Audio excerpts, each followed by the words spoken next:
the self-scouting you guys do during the bye week, did you guys find what you expected to find, or was there any, I know you probably won't get specifics, but were there things that you guys came away from that feeling differently about what you guys can do in the second half? I don't know about differently.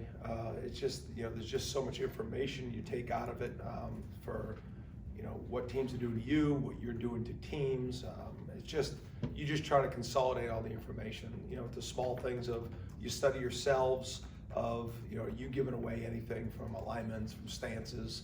Usually you're doing that against the opponent. So it's just, from A to Z is basically what that week is. And you try to make sure that you segment enough time out there to study it all, and so you delegate some stuff that, guys all have projects, and when they turn the projects in, you kind of talk it through, and you just try to put everything together so you can make sure you iron out all the details that were the first 7 games, and then you basically tie a bow on it and move forward. Brendan? Following up on that, like at the midway point or just past it, and with a bye week at this point in the season, does this provide an opportunity to kind of further look at personnel with maybe moving guys around the depth chart or anything, or is that more or less kind of where you guys are at this point in the season? Yeah, I think you're constantly making sure that you're giving guys opportunities. I think that's part of it. But you also get guys setting roles, and so there's a balance there. But at the end of the day, as long as your players know that you're giving guys opportunities, the ones that deserve it out there on the practice field, and you keep that alive, I think we've seen good things happen during this season where guys, especially up front, have getting opportunities, whether that's because they've played well, whether it's because due to injuries, but you take all that into consideration. But I think the bye week gave us the ability to get some guys some reps that probably needed to get some reps, some of the younger guys, but also get some guys back. So that was all part of what the bye week was. What's up? Georgia Tech's been, Thursday they scored 9 points in the loss. Had a starting quarterback injured. So what have you seen on film from them, and what are you guys game planning for? Yeah, I mean, anytime, their starting quarterback, number 10, who's been a good player for them, and, he's created a lot of offense for them throughout the year, and, he's gone down in back-to-back games, and, so whether he plays or not, I'm not quite sure. But like always, you usually try to plan for the starter and the backup. It'll be no different, and it's just part of the evaluation when you're getting ready for teams that have injuries, especially a quarterback. It's all part of the evaluation of how you get ready. Ira?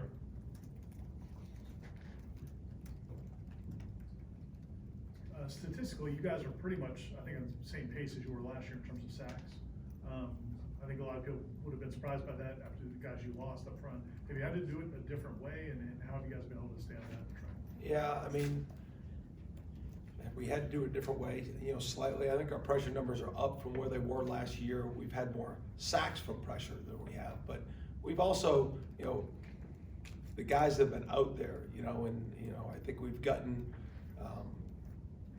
some production from individuals as well, and that's the normal progression. I mean, we want to be a team that can generate pressure with a 4-down rush. I think all good teams can do that.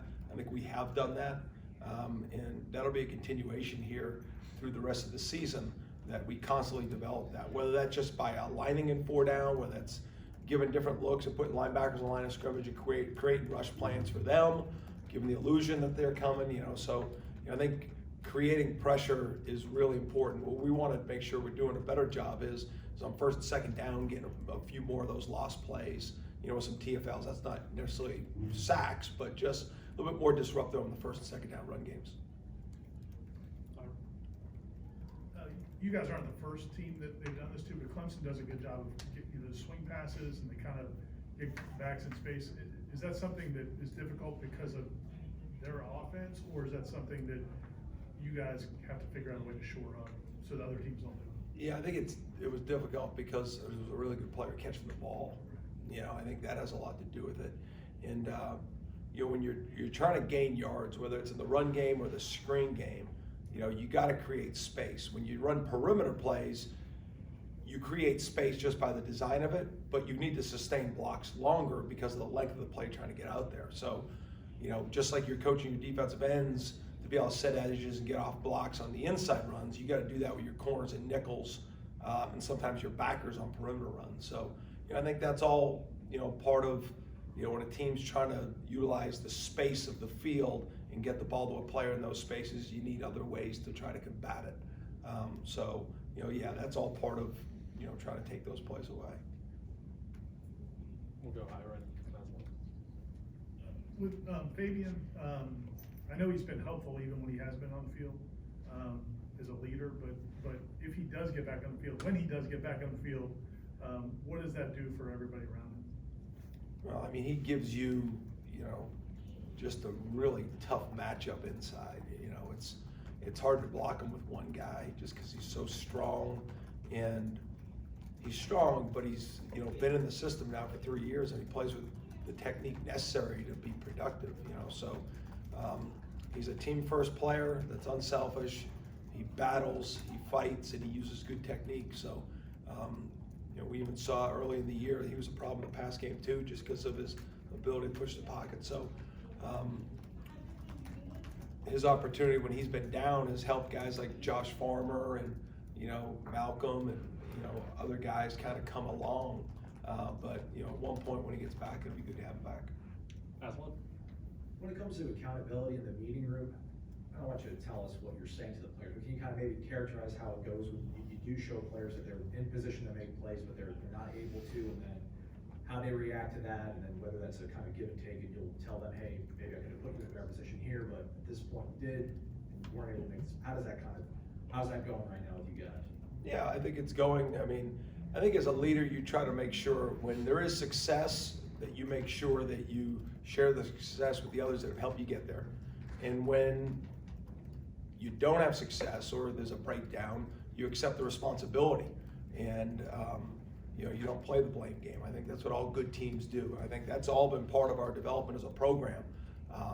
You know, when one side of the ball plays really good and the other side doesn't, you know, it's not, I can't believe they didn't, it's we could have done more, and vice versa. Same thing in the kicking game.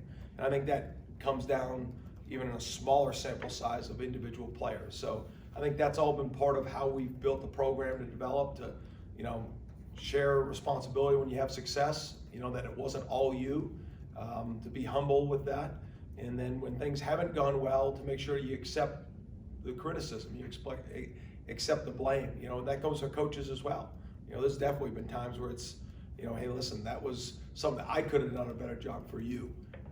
And you want to share that with them. Just number one, it's the right thing to do, but also that's how leaders act.